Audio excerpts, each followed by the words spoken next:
スターチルドレンの花火に乗せて、株式会社さくらパートナーズ伊豆伊東を世界一の離島都市へどうぞ。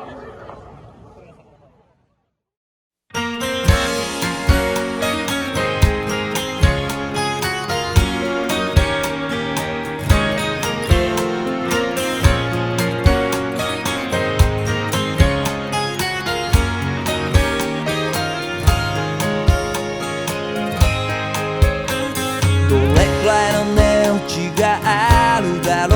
う。僕が今生きてるこの世界に全てが無意味だって思える。ちょっと疲れてんのかな。手に入れたもんと引き換えにして切り捨てたいくつもの輝き、いちいち憂いていれるほど平和な世の中じゃ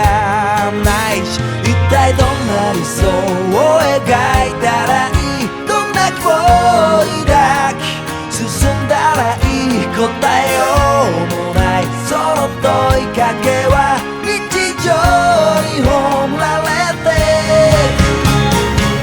決して捕まえることのできない花火のような光だとしたって、もう一回もう一回もう一回もう一回君に心からありがとう言うよ。滞らないように揺れて流れて透き通ってく水のような心であれたら、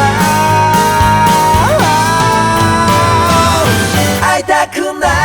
た時の分まで